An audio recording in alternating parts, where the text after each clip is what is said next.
عدالت کے سامنے انپریسیڈنٹڈ کویسچن تھا کہ کیا مینٹلی ال کانوکٹس جو ہیں جو پوسٹ کنوکشن ایک مینٹل النس ڈیولپ کر لیتے ہیں، کیا ان کی سزائے موت کو انہیں کیا پھانسی دینی چاہیے کہ نہیں دینی چاہیے.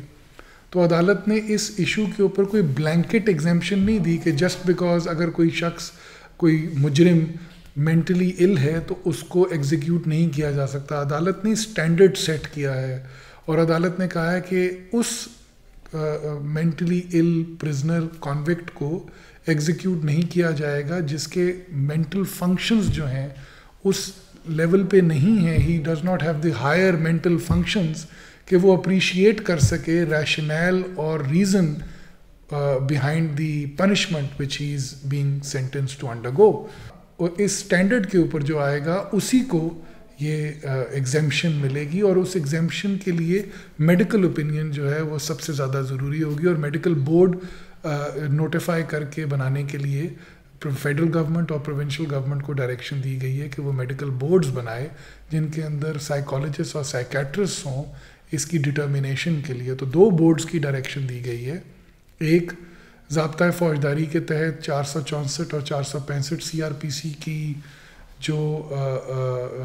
کمپیٹنس ٹو فیس ٹرائل کے لیے جو مینٹل النس کا ایشو ہے اس کے لیے ایک بورڈ بنانے کی ڈائریکشن دی گئی ہے، اور اسی طرح ایک میڈیکل بورڈ بنانے کی ڈائریکشن دی گئی ہے جو کنڈیمڈ پرزنر کی مینٹل ایویلویشن کرے گی اور یہ ڈٹرمن کرے گی کہ کیا اس اسٹینڈرڈ کے اوپر یہ آتا ہے تو پھر یہ ایگزیمپشن کا اطلاق ان کے اوپر ہوگا. اور عدالت نے کہا ہے پھر ان کی سینٹنس آف ڈیتھ ایگزیکیوٹ نہیں کی جائے گی. یہ کیس جب سپریم کورٹ میں ٹیک اپ ہوا تو جو پٹیشنز کے اندر جو فیکٹس تھے جو عدالت کے سامنے آئے تو عدالت نے اس میں ضروری سمجھا کہ اس میں قانونی اور میڈیکل معاونت چاہیے ہوگی، جس کے لیے انہوں نے مجھے یہ اپرچونٹی دی کہ میں عدالت کو اسسٹ کروں، اور بریگیڈیئر ریٹائرڈ ڈاکٹر مدت رانا جو ہیں ان کو پروفیشنل ہیلتھ ایسپیکٹس اور مینٹل النس سے ریلیٹڈ جو میڈیکل ایسپیکٹس ہیں ان کے اوپر ان سے کہا گیا کہ وہ عدالت کو معاونت دیں. تو اس طرح ہم دونوں نے عدالت کی معاونت کی ان موضوعوں کے اوپر. عدالت کی جب ہم نے معاونت کی تو پاکستان میں تو ایسی یہ پروپوزیشن موجود نہیں تھی پہلے جو ڈیل کی گئی ہو. ایک عدالت کا 2017 کی ایک ججمنٹ تھی صفیہ بانو کی ہی کیس میں، لیکن اس فیصلے کو عدالت نے اس 5 ممبر بینچ نے جو فیصلہ جسٹس منظور احمد ملک صاحب نے جو یہ فیصلہ آتھر کیا ہے اس کے اندر انہوں نے جو 2017 کی ججمنٹ تھی اس کو انہوں نے کہا ہے کہ it is of no legal effect anymore and not relevant anymore. اس کی وجہ بھی یہی تھی کیونکہ اسٹیٹ کا جو ریویو فائل ہوا تھا امداد علی کے کیس میں وہ الاؤ کر دیا گیا. امداد علی کی سزا کمیوٹ کر دی گئی ٹو امپریزنمنٹ فار لائف. تو اس کے بعد صفیہ بانو کا اس فیصلے کے خلاف جو ریویو تھا وہ انفرکچوس ہو گیا، لیکن قانونی پوزیشن کو واضح کر دیا. اور جو انڈین فیصلے تھے انڈین سپریم کورٹ کے جن کو ماضی میں ریلائی کرتے ہوئے وہ فیصلے دیے گئے تھے سپریم کورٹ کی طرف سے، ان فیصلوں کی پراپر تشریح بھی کر دی گئی. اور عدالت نے یہ ہولڈ کیا کہ اب وہ جو فیصلہ ہے صفیہ بانو کے کیس میں جو 2017 میں دیا گیا تھا وہ ریلیونٹ نہیں ہے. جب یہ مینٹل النس کے موضوع پہ میں لیگل ریسرچ کر رہا تھا تو مجھے 2 جورسڈکشنز کے اندر اس موضوع کے اوپر ججمنٹس ملیں. ایک تو آئی تھنک جو سب سے پہلے جہاں یہ جورسپروڈنس کلیئرلی ڈیولپ ہوئی وہ تھی supreme court of United States, جہاں پہ ایک 1986 کا کیس تھا فورڈ اینڈ وین رائٹ، جس کے اندر پوسٹ کنوکشن مینٹل النس کا وہ کیس تھا. اور انہوں نے کہا کہ ایک mentally ill convicted condemned prisoner کو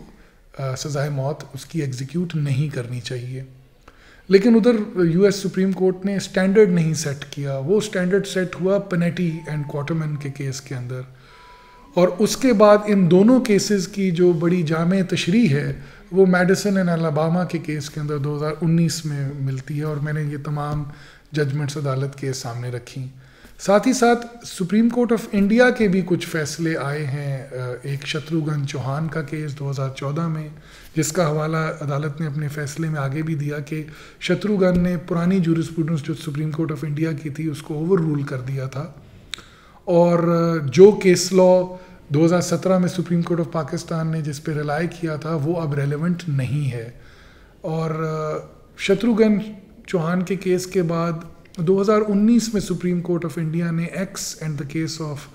اسٹیٹ آف مہاراشٹرا کے کیس کے اندر یہ دوبارہ سے ہولڈ کیا کہ مینٹل النس سے سفر کرنے والے کنڈیمڈ پرزنر کو سزائے موت ایگزیکیوٹ اس کی سینٹنس نہیں کرنی چاہیے. ان فیصلوں کو کنونشنز، یو این کی نیلسن مینڈیلا رولز جن کو ہم کہتے ہیں، international covenant on civil and political rights, ان تمام ڈومیسٹک اور فارن لیجسلیشنز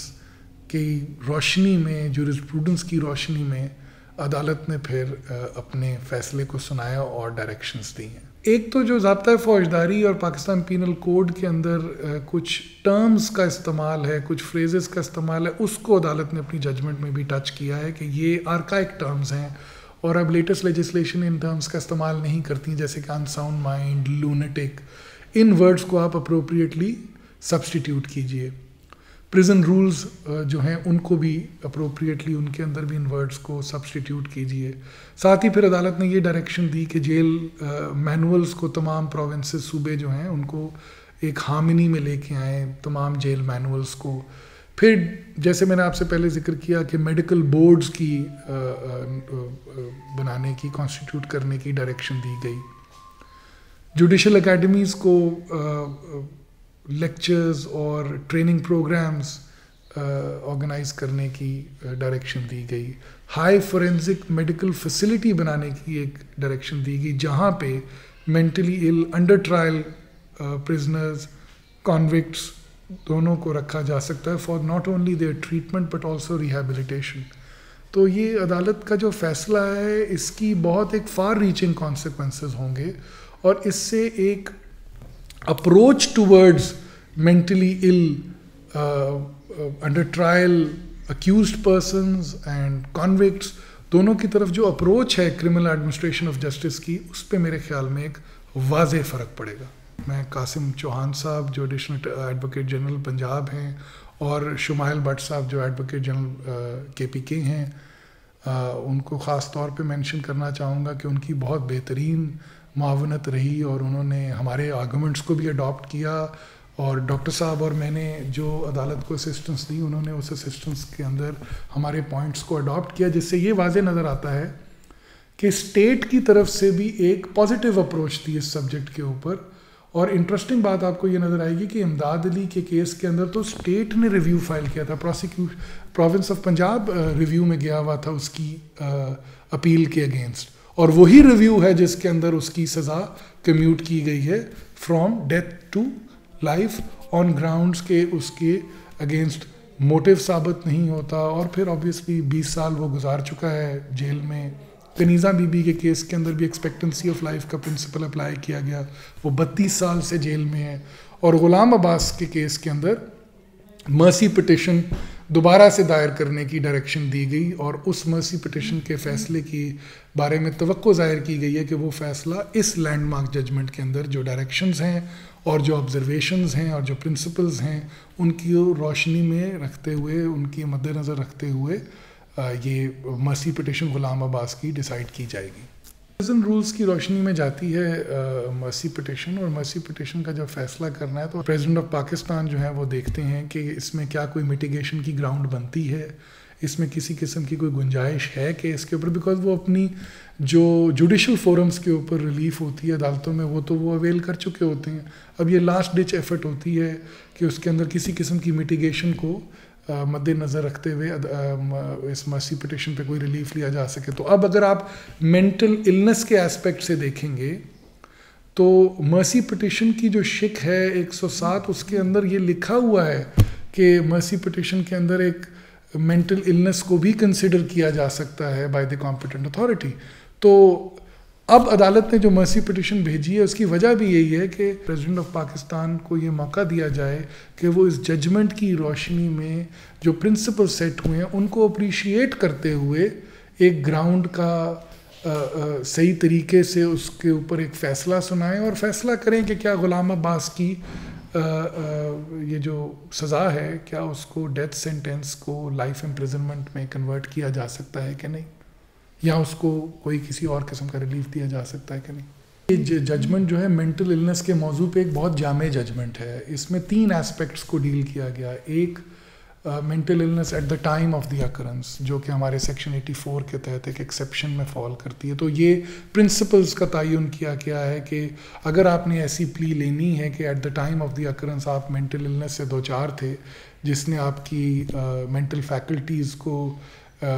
ایک اس سٹیج پہ لے گئے جہاں پہ یو کوڈ ناٹ اپریشیٹ کہ جو آپ کر رہے ہیں یہ صحیح ہے یا غلط ہے، یا جو آپ کر رہے ہیں یہ ہے کیا، یہ اپنے ایکشن کو بھی آپ اپریشیٹ نہیں کر سکے. تو سیکشن 84 کے تحت اس بات کا تعین کیا گیا ہے اس ججمنٹ میں کہ اونس آپ کے اوپر ہے قانون شہادت کی روشنی میں کہ آپ نے ثابت کرنا ہے کہ اس وقت آپ ایک مینٹل النس سے دوچار تھے جس کا ایفیکٹ ایسا تھا کہ آپ منظریہ نہیں فارم کر سکتے تھے، لہٰذا ایک ایلیمنٹ آف دا کرائم نہیں ہوگا تو آپ کی جو ایکشن ہے وہ لیٹ الون تو ایک جرم نہیں بن سکتا جب ایک آپ کا منظریہ ایبسنٹ ہو، لیکن اونس آپ کے اوپر ہوگا کہ آپ نے ثابت کرنا ہے کہ کیا یہ پلی بنتی ہے کہ نہیں بنتی ہے. لیکن ساتھ ہی ساتھ عدالت نے اس بات کو بھی واضح کیا ہے کہ جب آپ اس پلی کو ثابت کر رہے ہوں گے تو آپ تمام ایویڈنس جو اویلیبل ہے پروسیکیوشن نے جو پیش کی ہے، جو آپ پیش کرنا چاہتے ہیں، ان سب کا سہارا لیتے ہوئے اپنی پلی کو ثابت کرنے کی کوشش کر سکتے ہیں. دوسرا جو حصہ اس ججمنٹ کا ہے وہ ہے 464 اور 465 CRPC، جس کے تحت کمپیٹنس ٹو فیس ٹرائل کے بعد کی تعین کرنا ہے مینٹل النس کے اوپر. تو اگر ایک شخص، ایک ملزم یہ پلی لے کہ میں ان پروسیڈنگز کو سمجھ نہیں سکتا، میں اپنا ڈیفینس پیش نہیں کر سکتا، اور اس کی وجہ ایک مینٹل النس ہے، تو عدالت نے وضع کیا ہے کہ ان قانونی شکوں کی تشریح کرتے ہوئے کہ کیا کرنا ہے. تو اس کے اندر عدالت نے کہا ہے کہ ایک پرائما فیسی ٹینٹیٹیو اوپینین فارم کرے گی عدالت، اور اگر ایک پرائما فیسی ٹینٹیٹیو اوپینین فارم ہو جائے کہ یہ ایسا ایشو ہے جس کے اوپر ایک انکوائری کرنی ہے، تو پھر عدالت پہ لازم ہے کہ وہ انکوائری کنڈکٹ کرے، اور اس انکوائری کے اندر میڈیکل ایویڈنس کی بہت زیادہ امپورٹنس ہے. وہ انکوائری میڈیکل ایویڈنس کی غیر موجودگی میں نہیں کی جا سکتی. اور پھر اس میڈیکل بورڈ جس نے ایگزامن کرنا ہے اور جس ججمنٹ میں جس کا ڈائریکشن بھی دی گئی ہے اس بورڈ کو بنانے کی، تو اس کے پھر ہیڈ کو آپ ایگزامن کریں گے ایز اے وٹنس، اور پھر اس پہ جرا بھی ہوگی دوسری پارٹی کی طرف سے، اور پھر ملزم اپنی طرف سے باقی میڈیکل ایویڈنس اور دوسری ایویڈنس بھی پیش کر سکتا ہے اس ایشو کے اوپر کہ وہ مینٹل النس سے دوچار ہے اور وہ ٹرائل پروسیڈنگز کو سمجھ نہیں سکتا. پھر آ جاتا ہے تیسرا آپ کا ایک انپریسیڈنٹڈ کویسچن جو عدالت کے سامنے تھا کہ مینٹل النس پوسٹ کنوکشن اگر ڈیولپ ہو جائے تو کیا ایک کنڈیمڈ پرزنر کی سزا ایگزیکیوٹ ہونی چاہیے کہ نہیں. اس ایشو کے اوپر میرے خیال میں ایک بڑی لینڈ مارک ججمنٹ ہے یہ، جس نے نہ صرف اس پرنسپل کو اپریشیٹ کیا ہے کہ یہ انٹرسٹ آف جسٹس میں نہیں ہوگا، یہ جسٹس کے اینڈز میٹ نہیں کریں گے اگر آپ ایک شخص کو سزا پھانسی کی دے دیں اور اس کو یہ پتہ نہ ہو کہ اس کو سزا کیوں مل رہی ہے، تو وہ ریٹریبیوٹیو ویلیو اس کی ختم ہو جائے گی سزا کی. اسی لیے میرے خیال میں یہ ایک لینڈ مارک ججمنٹ ہے، کیونکہ انہوں نے صرف یہاں بات نہیں روکی، انہوں نے ساتھ ہی ساتھ ایک سٹینڈرڈ بھی تعین کر دیا ہے، ایک ٹیسٹ بھی دے دیا ہے کہ آپ اگر if you do not have the higher mental functions to appreciate the rationale behind the punishment تو پھر آپ اس ایگزیمپشن کے لیے کوالیفائی کر سکیں گے. اب اگر اس ججمنٹ کی امپیکٹ کو جب ہم دیکھتے ہیں تو کرمنل ایڈمنسٹریشن آف جسٹس کے اندر مینٹل النس ایک بہت امپورٹنٹ موضوع نہیں رہا ہے. اب مینٹل النس کو وہ میرے خیال میں ڈیو امپورٹنس ملے گی، اور ایک ذہن میں آتی ہے بات کہ کہیں مس یوز نہ ہو، لیکن اس ججمنٹ کو جب آپ پڑھتے ہیں تو بہت باریکی سے ضابطے کی شکوں کو انٹرپریٹ کیا گیا ہے، اور یہ جو پرنسپل رکھا گیا کہ ہر mental illness will not automatically qualify. Medical board, doctors, professional mental health professionals کی اوپینین میں جب یہ کنکلوژن آئے گی کہ یہ شخص ریشنل کو اپریشیٹ نہیں کر سکتا، ریزن کو اپریشیٹ نہیں کر سکتا، تبھی وہ اس ایگزیمپشن پہ اترے گا اور سزائے موت نہیں ایگزیکیوٹ کی جائے گی. تو میرے خیال میں اس کے بہت دور سے نتائج ہوں گے. ٹرائل میں اب اپلیکیشنز جو ہوں گی ان کے اوپر فیصلے آئیں گے، وہ فیصلے ڈویژن جورسڈکشن میں چیلنج ہوں گے، اور اب جورسپروڈنس ڈیولپ ہوگی اس سبجیکٹ کے اوپر. اب سینسٹائز ہوں گی ہماری عدالتیں بھی اور ہماری لیگل فرٹرنٹی بھی اس موضوع کے اوپر، اور اب اس موضوع کے اوپر ایک میرے خیال میں ایکیڈیمک ڈبیٹ بھی کھلے گی، جو ہمیشہ ڈیولپمنٹ آف لاء کے لیے بہت موضوع رہتی ہے اور ہیلدی ہوتی ہے. تو آئی تھنک کہ ایک لینڈ مارک ججمنٹ ہے، اور جس میں سپریم کورٹ کو جتنا کریڈٹ دیا جائے وہ کم ہے. اور جسٹس منظور احمد ملک نے اتنی خوبصورتی سے اس ججمنٹ کو ایک اتنے کوہرنٹ طریقے سے اس بات کو لکھا ہے کہ میرے خیال میں as a student of law and as a lawyer I think کہ اس سے بہتر طریقے سے ان موضوعات کے اوپر بات نہیں کی جا سکتی تھی. تو یہ ایک بہت ہی پازیٹیو اسٹیپ ہے میری رائے میں.